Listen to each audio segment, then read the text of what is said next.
स्वागत है सभी का दोस्तों हमारे चैनल पर माइंड स्केप ज्ञान पे। आज हम लोग डिस्कस करेंगे आज के पेपर यूपी पुलिस कांस्टेबल का, जो कि पेपर आज पहली शिफ्ट में हुआ है। उसके बारे में हम लोग डिस्कस करेंगे कि जीएस कैसा रहा।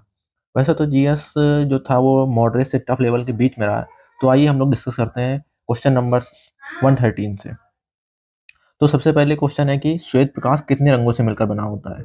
तो ये तो एक इजी क्वेश्चन था, जो कि हम लोग सभी लोग जानते हैं कि श्वेत प्रकाश 7 रंगों से मिलकर बना होता है, जो कि विबग्योर होता है। तो ये लिए पहला क्वेश्चन इसका हो जाएगा, 7 कलर से मिलकर बना होता है। क्वेश्चन नंबर इसका बी करेक्ट है। दूसरा ना क्वेश्चन है कि ग्रेट बैरियर रीफ निम्नलिखित में से किस देश के तट पर स्थित है। जो भी एक, अगर आप लोग ज्योग्राफी की क्लास से देखते होंगे तो आप लोगों को जानते होंगे कि ये ऑस्ट्रेलिया में स्थित है। ऑस्ट्रेलिया में एक डेजर्ट भी है जिसको हम लोग विक्टोरिया डेजर्ट कहते हैं। और उसके बाद का क्वेश्चन है, निम्नलिखित में से कौन 1946 में भारत की संविधान सभा के अध्यक्ष थे। तो बहुत सारे लोग यहाँ पे डॉक्टर बी आर अम्बेडकर लगाएंगे, जो कि क्वेश्चन गलत हो जाएगा उनका। इसका आंसर है डॉक्टर राजेंद्र प्रसाद, जो कि डॉक्टर राजेंद्र प्रसाद इसके करेक्ट आंसर होगा। डॉक्टर बी आर अम्बेडकर जो थे वो प्रबुद्ध समिति के अध्यक्ष थे, ना कि यहाँ पे क्वेश्चन में पूछा गया है संविधान सभा के अध्यक्ष। क्वेश्चन नंबर अगला यहाँ पे क्वेश्चन है, प्रयाग प्रशस्ति की रचना निम्नलिखित में से किसके द्वारा संस्कृत में की गई थी। तो हरिशेन ने करी थी। और समुद्रगुप्त को हम लोग नेपोलियन ऑफ इंडिया के नाम से भी जानते हैं। निम्नलिखित में से कौन सी भारत की पूर्वी तट पर स्थित खारे पानी की सबसे बड़ी लैगून झील है। तो चिल्का लेक, जो कि उड़ीसा में स्थित है। चिल्का लेक वो भारत की दक्षिण पूर्वी मतलब पूर्वी तट पर स्थित खारे पानी की सबसे बड़ी लैगून झील है। लैगून झील दोस्तों क्या होती हैं, लैगून झीलें जो होती हैं, जब समुद्र का पानी जमीन के अंदर आके कहीं पे भर जाता है तो उसे लैगून झील कहते हैं। बोमडिला की पहाड़ियां बैल के कुबर की तरह दिखाई देती हैं। पहाड़ियों की यह श्रृंखला भारत के निम्नलिखित में से किस राज्य में स्थित है। तो दोस्तों यह छत्तीसगढ़ में स्थित है। छत्तीसगढ़ में ये पहाड़ियां स्थित हैं। अगला क्वेश्चन है, निम्नलिखित में से किसके द्वारा निर्मित समुद्र के एक संकीर्ण चैनल द्वारा श्रीलंका भारत से अलग होता है। तो दोस्तों ये ऑप्शन नंबर डी का करेक्ट है। पाक जलडमरू मध्य और मन्नार की खाड़ी से अलग होता है। 8 डिग्री जो चैनल है वो हमारा लक्षद्वीप को जो नीचे अभी अभी हाल ही में चर्चा में रहा हमारा मालदीव, उसको उससे अलग करता है। और मकासर जलडमरू मध्य जो कि है, मकासर बोर्नियो को सुलावेसी से अलग करता है। मेसिना इटली और सिसिली द्वीप को अलग करता है। अगला क्वेश्चन है, सोनपुर पशु मेला हर साल भारत के निम्नलिखित में से किस राज्य में आयोजित होने वाला एक सांस्कृतिक कार्यक्रम है। तो दोस्तों यह मेला बिहार में होता है। बिहार में आयोजित होता है यह मेला सोनपुर पशु मेला, जो कि बिहार में होता है। दोस्तों अगला क्वेश्चन है, अंगूर की खेती और उपज की कटाई के लिए किस नाम से जाना जाता है। दोस्तों ये विटीकल्चर के नाम से जाना जाता है। विटीकल्चर इसे नाम से जाना जाता है। हॉर्टिकल्चर तो सब लोग जानते हैं कि ये बागवानी से रिलेटेड है। सेरीकल्चर में और रेशम कीट पालन किया जाता है। और पिसीकल्चर जो कि मछली पालन, फिश जो कि रेयरिंग से संबंधित है। तो दोस्तों अगला क्वेश्चन पे चलेंगे हम लोग। अगला क्वेश्चन यहाँ पे है, निम्नलिखित में से किस राज्य के कुछ हिस्सों में 400 साल पहले नहर सिंचाई की एक स्थानीय प्रणाली विकसित हुई जिसे कुल्ल कहा जाता है। तो इसका कुल्ल ये हिमाचल प्रदेश से रिलेटेड है। हिमाचल प्रदेश में यह सिंचाई की जो कि एक स्थानीय प्रणाली थी जो कि विकसित करी गई थी। भारत में जनगणना संगठन के लिए सर्वोच्च पद कौन सा है। तो ये महा रजिस्ट्रार का पद, जिसे रजिस्ट्रार जनरल ऑफ इंडिया भी कहते हैं। Registrar general and census commissioner of India कहते हैं। कुमार संभव निम्न में से किस लेखक की साहित्यिक कवि है। तो ये महाकवि कालिदास की एक कृति है।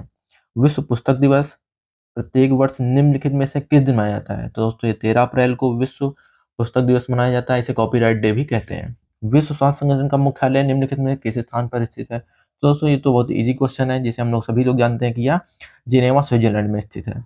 किस देश के शहरी क्षेत्र में रहने वाली अनुपातिक जनसंख्या में वृद्धि को निम्नलिखित में से क्या कहा जाता है।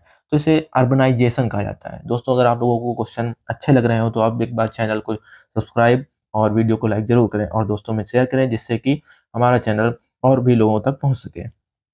अगला क्वेश्चन 128 नंबर क्वेश्चन है यहाँ पे, national aluminium company limited NALCO का पंजीकरण कार्यालय निम्नलिखित में से किस स्थान पर स्थित है। तो दोस्तों आप लोग अगर जानते होंगे तो आप कमेंट बॉक्स में इसका आंसर जरूर करें। इसका आंसर होगा भुवनेश्वर उड़ीसा। भुवनेश्वर उड़ीसा इसका करेक्ट आंसर है। उसके बाद हम लोग आगे क्वेश्चन में चलते हैं। Question number 129। क्वेश्चन नंबर 129 है, निम्नलिखित में से कौन सा प्रदेश उत्तर प्रदेश का राज्य वृक्ष है। उत्तर प्रदेश का राज्य वृक्ष जो कि अशोक है। आप लोग कमेंट में ये बताएंगे उत्तर प्रदेश का राज्य पक्षी कौन सा है और उत्तर प्रदेश का यहाँ पे एनिमल कौन सा है। सुरसा ताल प्रसिद्ध अभयारण्य जिसे साइबेरिया और अन्य ठंडे क्षेत्रों में से कई प्रवासी पक्षी भी आते हैं। उत्तर प्रदेश के निम्नलिखित में से किस जिले में यह स्थित है? तो यह बलिया जिले में, यूपी के बलिया जिले में यह स्थित है। अगला क्वेश्चन है, निम्नलिखित में से कौन सा सोशल मीडिया प्लेटफॉर्म नेटवर्किंग और नौकरी तलाशने के लिए सबसे उपयुक्त है? तो सब लोग जानते हैं स्नैपचैट, फेसबुक, इंस्टाग्राम, ये सारे सोशल ऐप है। लिंक्डइन जो लोग भी नौकरी की तलाश करने के लिए ऐप को डाउनलोड किया होगा वो भली बात इस क्वेश्चन को कर पाए होंगे।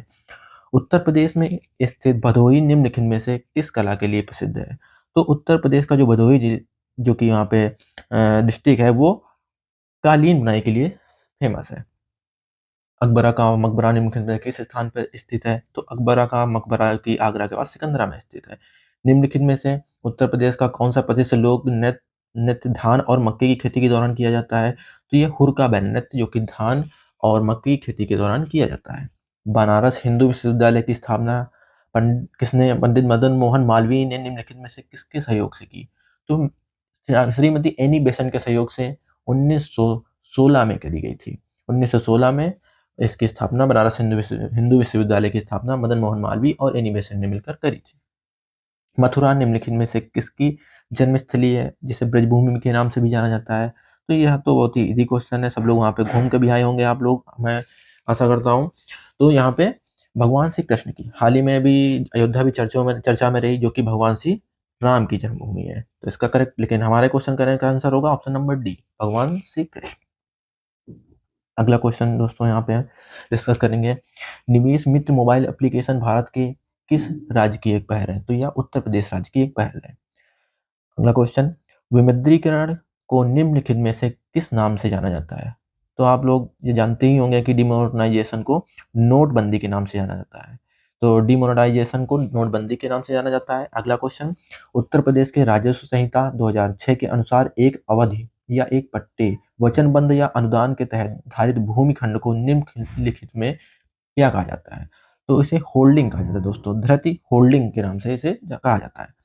यूपीएसएस का फुल फॉर्म, इसका option number C correct answer है, Uttar Pradesh space security force. आप लोग अपना अपना आंसर कमेंट बॉक्स में हमें बताते रहिए। टका निम्नलिखित में से किस देश की मुद्रा है? टका दोस्तों बांग्लादेश की मुद्रा है। निम्नलिखित में से कौन सा भाग जीएसटी के लिए सही नहीं है? तो दोस्तों ये क्वेश्चन को ध्यान से पढ़ना है, इसमें बताया गया है जीएसटी के लिए सही नहीं है। तो दोस्तों इसका करेक्ट ऑप्शन क्या होगा आप लोग बताइए कमेंट बॉक्स में, तब तक मैं इसको क्वेश्चन को एक बार पढ़ देता हूँ। इसके ऑप्शन को, जीएसटी एकल प्रशासन के तहत पूरे देश में एक सामान्य कानून प्रक्रिया है। ऑप्शन नंबर बी, जीएसटी एक गंतव्य आधारित कर है, जो कि एक करेक्ट ऑप्शन है। वस्तुओं और सेवाओं पर कई प्रकार के कर लगाए जाते हैं, ये भी करेक्ट ऑप्शन है। जीएसटी इनपुट टैक्स क्रेडिट या मूल्य के घटाव के लाभ के साथ एक ही दर पर वस्तुओं और सेवाओं दोनों पर एक व्यापक उगाही और टैक्स वसूली है। तो इस क्वेश्चन नंबर ये भी करेक्ट है, इसका ऑप्शन नंबर इसलिए एक ऑप्शन करेक्ट होगा, क्योंकि यह जो दोस्तों GST is a common law under the procedure through out the country under single administration. दोस्तों सिंगल एडमिनिस्ट्रेशन जो वर्ड है वो यहाँ पे रॉन्ग है, क्योंकि यह स्टेट और सेंट्रल गवर्नमेंट दोनों इसको इस पे कानून बनाते हैं। ईमेल के भरोसेमंद स्रोत बनाकर दुर्भावपूर्ण कारणों के लिए संवेदनशील जानकारी जैसे यूजर नेम, पासवर्ड, क्रेडिट विवरण आदि प्राप्त करने का प्रयास क्या कहलाता है? तो दोस्तों यार ये फिशिंग के नाम जाता है। आप लोगों के मोबाइल में मैसेज आता होगा कि इस लिंक पर क्लिक करिए उसके बाद, या फिर ऐसे ही मैसेज आते होंगे कि कोई भी एक सेल आई है जिसमें कोई भी एक आर्टिकल सब्जेक्ट कोई भी एक सामान बहुत ही सस्ते दाम पर मिल रही है, आप लोग तुरंत उसमें भरने चले जाते हैं। तो इससे आप सतर्क रहिए, या एक फिशिंग के तहत भी आपके तहत ईमेल आई हुई हो सकती है। अगला क्वेश्चन 144 नंबर, हाल ही में श्री अमित शाह ने निम्नलिखित में से किस स्थान पर national cooperative dairy federation of India की मुख्यालय आधारशिला रखी? दोस्तों अगर आप लोगों ने इसका गांधीनगर ऑप्शन लगाया होगा तो ऑप्शन आपका क्वेश्चन बिल्कुल करेक्ट हो जाए, रॉन्ग हो जाएगा। अगर आपने दोस्तों ये इसका आंसर गांधीनगर लगाया होगा तो आपका क्वेश्चन गलत हो जाएगा। इसका करेक्ट आंसर है आनंद। आनंद इज करेक्ट आंसर, जो कि गुजरात में है।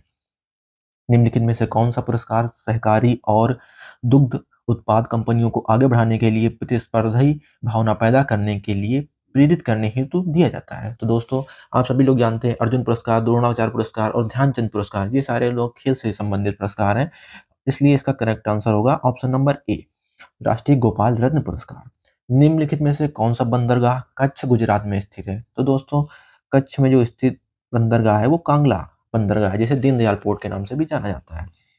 हाल ही में नौसेना का fast attack craft INS Kabra कहाँ पे पहुंचा है दोस्तों? तो यह कोलंबो में पहुंचा है। अगला क्वेश्चन, निम्नलिखित में से कौन सा खुदाई खिदमतगार का संस्थापक था? तो दोस्तों, खान अब्दुल गफ्फार खां इसके संस्थापक थे। निम्नलिखित में से हाल ही में कोच्चि लक्षद्वीप समूह सबमरीन ऑप्टिकल फाइबर कनेक्शन का उद्घाटन किसने किया? तो दोस्तों, इसका उद्घाटन प्राइम मिनिस्टर नरेंद्र मोदी ने किया। लास्ट क्वेश्चन दोस्तों है, केंद्रीय मंत्रिमंडल ने हाल ही में भारत और निम्नलिखित में से किस देश के बीच प्रवासन और गतिशीलता समझौते को मंजूरी दी? तो दोस्तों, इसका 2022 में यह समझौता जर्मनी के साथ किया था, लेकिन अभी हाल ही में 2023 में इसका यह समझौता इटली के साथ भारत ने किया है। तो दोस्तों, इस प्रकार हम लोगों ने सारे क्वेश्चनों को डिस्कस कर लिया है। आप लोगों को वीडियो अच्छी लगी हो तो हमारे चैनल को सब्सक्राइब करें और वीडियो को लाइक जरूर करें। धन्यवाद दोस्तों।